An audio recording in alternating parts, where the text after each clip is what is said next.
Hello dear students, अस्सलाम वालेकुम, नमस्ते। आप सबका बायोलैब यूट्यूब चैनल में वेलकम करते हैं। और आज हम डिस्कस करने जा रहे हैं फर्स्ट ईयर की बायो का third lecture all about biological molecules. देखिए, इससे पहले हमने डिस्कस किया था बायोलॉजिकल मॉलिक्यूल्स को।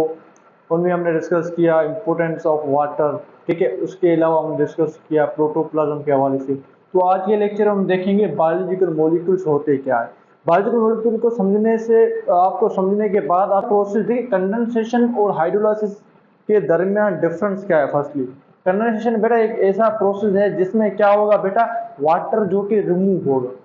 एक ऐसा रिएक्शन है, एक ऐसा प्रोसेस है जिसमें बेसिकली क्या होगा बेटा, वाटर रिमूव होगा। और वाटर रिमूव होगा तो उसके दरमियान एक बॉन्ड बनेगी, उस बॉन्ड को हम कहेंगे कोवैलेंट बॉन्ड। देखिए, कंडेंसेशन है क्या, फर्स्टली समझिए। कंडेंसेशन को समझने से पहले देखिए, कुछ मैक्रो मॉलिक्यूल्स होते हैं।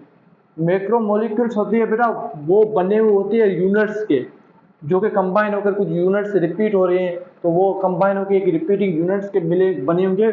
उन रिपीटिंग यूनिट को कंबाइन करके क्या कहेंगे, क्या अमली बेटा, हम पॉलीमर कहते हैं। तो कैसे, एक मिसाल के तौर पे बेटा, आपने पढ़ा होगा अमाइनो एसिड, प्रोटीन की कौन से सब यूनिट का बना होगा, अमाइनो एसिड का बना होगा। तो देखें, ये अमाइनो एसिड है, एक amino acid, first second third, ये अमाइनो एसिड की चेन है। तो देखिए, ये रिपीटिंग यूनिट है। अमाइनो एसिड एक रिपीट, दूसरा रिपीट होगा, थर्ड नंबर रिपीट हो गया। तो रिपीट हो गई बेटा, क्या कर रहे हैं, ये एक रिपीटिंग यूनिट बना रहे हैं। तो बेटा इसे कंप्लीटली हम कहेंगे ये एक पॉलीमर हो गया। तो बेटा ये एक चेन को हम क्या कहेंगे, सिंपली ये हो गई प्रोटीन की चेन। तो प्रोटीन बेटा क्या होगा, पॉलीमर हो गया। प्रोटीन क्या हो गया, एक पॉलीमर हो गया। तो उसके साथ अमाइनो क्या हो गया बेटा, अमाइनो हो गए रिपीटिंग यूनिट्स। तो समझिए बेटा, मैक्रोमोलिक्यूल जब रिपीटिंग यूनिट को रिपीट करेंगे, अमाइनो एसिड को रिपीट करेंगे, ठीक है, तो न्यूक्लियोटाइड को रिपीट करेंगे, डीएनए बनाएंगे, ठीक है। तो बेटा ये अमाइनो एसिड क्या होगा, रिपीटिंग यूनिट, और उसके साथ ये पॉलीमर जो बन गया बेटा, वो होगा प्रोटीन, ठीक है। ये पॉइंट याद रखना। उसके बाद बेटा माइक्रोमोलिक्यूल, माइक्रोमोलिक्यूल को सिंपली बेटा हम क्या कहते हैं, मोनोमर कहते हैं, ठीक है। Micromolecule are also called monomer, macromolecule are also called polymer, ठीक है। माइक्रोमोलिक्यूल देखें आप, माइक्रोमोलिक्यूल बेटा जो कि एक यूनिट होता है पॉलीमर का। सिंपली हम कैसे देखेंगे, यूनिट क्यों होता है, क्योंकि जब माइक्रोमोलिक्यूल मिलेंगे, जब मोनोमर मिलेंगे तो क्या बनेगा, पॉलीमर बनेगा। जब मोनोमर कंबाइन होते हैं तो क्या बनता है बेटा, पॉलीमर बनता है। जैसे बेटा फैटी एसिड और ग्लाइसरॉल कंबाइन होकर क्या बना रहे हैं, लिपिड बना रहे हैं। फैटी एसिड, ठीक है, एक मोनोमर है, उसके साथ ग्लाइसरॉल भी मोनोमर, तो कंबाइन होकर एक बना क्या रहे हैं बेटा, लिपिड बना। लिपिड क्या होगा, पॉलीमर होगा।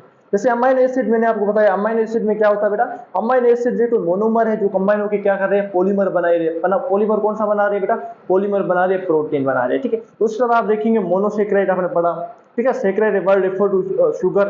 मोनोसेक्राइड कंबाइन होकर क्या कर रहे हैं बेटा, ओलिगोसेक्राइड बना रहे हैं। ओलिगोसेक्राइड कंबाइन होकर क्या बना रहे हैं, पॉलीसेक्राइड बना रहे हैं। तो सिंपली बेटा ये कुछ पॉइंट्स थी जो मैंने आपको पढ़ाई, ठीक है, और रिगार्डिंग टू माइक्रोमोलिक्यूल्स, ठीक है। उसके बाद आप देखिए बेटा, ड्यूरिंग कंडेंसेशन होता क्या है। सिंपली जब कंडेंसेशन प्रोसेस होता है तो देखिए, एक कंडेंसेशन प्रोसेस मोनोमर क्या करते हैं बेटा, मोनोमर वो जो कि पॉलीमर बनाती है। मोनोमर क्या करते हैं, जो पॉलीमर बनाती है, ठीक है। आप देखिए मोनोमर पॉलीमर कैसे बना रही है।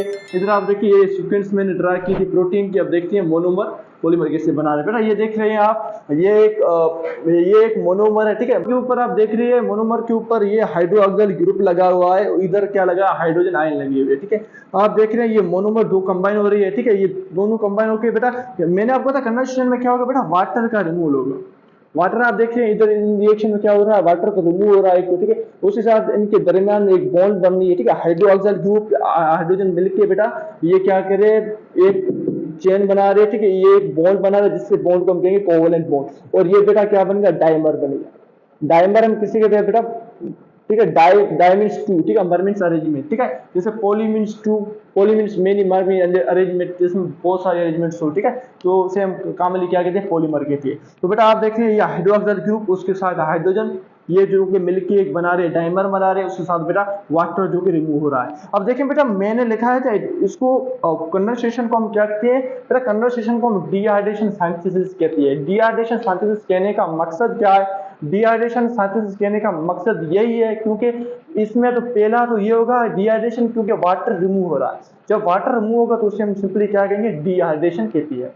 तो इसमें वाटर रिमूव हो रहा है, तो इसे हम कहेंगे डिहाइड्रेशन। सिंथेसिस क्यों कह रहे हैं, क्योंकि इसके दरमियान में एक बॉन्ड बन रही है, ठीक है। जब कोई भी इलेक्ट्रॉन रिमूव होंगे, ठीक है, जब भी कोई इलेक्ट्रॉन शेयर कंप्लीट हो जाएंगे तो उनके दरमियान में एक बॉन्ड बनेगी, जिसे हम कहेंगे बेटा bond is form, that's why they are called as synthesis, ठीक है। इसे हम सिंथेसिस कहते हैं। ये बॉन्ड कौन सी बनी है, कोवैलेंट बॉन्ड बनी है, इसलिए हम कंडेंसेशन को बेटा डिहाइड्रेशन सिंथेसिस कहते हैं। उसके बाद बेटा कंडेंसेशन प्रॉपर एंजाइम की हेल्प से होंगे। अगर प्रॉपर एंजाइम नहीं होंगे तो कंडेंसेशन रिएक्शन नहीं होगा, ठीक है।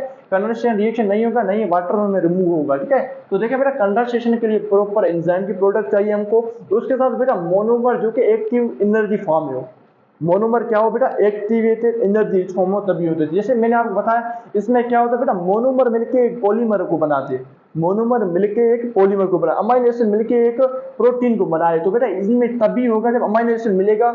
आपको जैसे मैंने पहला लेक्चर पढ़ाया था, अमाइनो एसिड मिल रही है, वो क्या करे, प्रोटीन बना रहे। तो इसमें क्या होगा बेटा, वाटर जो कि रिमूव होगा, वाटर क्या होगा रिएक्शन में, और रिमूव होगा, ठीक है। तो याद रखना, तो वाटर रिमूवल उस किस्म के रिएक्शन को हम कंडेंसेशन सिंपली कहते हैं। तो बेटा इसमें जो के मोनोमर जो कि एक्टिव रिच एनर्जी फॉर्म में होंगे तभी ये रिएक्शन होगा। तो उसके बाद हम देखें बेटा हाइड्रोलाइसिस क्या है। Hydro means water, lysis means break down. ये एक ऐसा प्रोसेस है जिसमें क्या होगा बेटा, लार्ज मॉलिक्यूल, ठीक है, लार्ज मॉलिक्यूल की ब्रेक डाउन होगी into simpler ones in the addition of water, ठीक है। बेटा हाइड्रोलाइसिस को डिफाइन कैसे करेंगे, हाइड्रो मीन्स वाटर, ठीक है, लाइसिस मीन्स ब्रेक डाउन, एक ऐसा प्रोसेस जिसमें larger molecules are break down into similar ones with the addition of water, जिसमें एडिशन ऑफ वाटर से ये लार्जर मॉलिक्यूल सिंपलर मॉलिक्यूल्स में टूट जाएंगे, जिससे हम सिंपली क्या कहेंगे, हाइड्रोलाइसिस कहेंगे।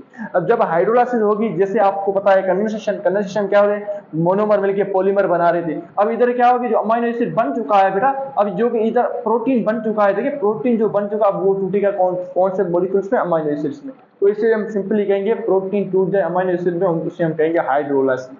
Break down of polymers into monomers, इसमें क्या होगा, वाटर की एडिशन होगी, उसमें क्या होगा, वाटर की रिमूवल होगी। तो उसके साथ हम देखें आगे एग्जांपल इसके, देखिए एग्जांपल आर डाइजेस्टिव रिएक्शन, जो कि इनके एग्जांपल होते हैं कौन के, हाइड्रोलाइसिस के, ठीक है। Which are always controlled by enzyme, जिसको हम कहते हैं कार्बोहाइड्रेट्स, न्यूक्लियस एंड प्रोटीज। ये एंजाइम है जिसकी मदद से ये रिएक्शन होती है।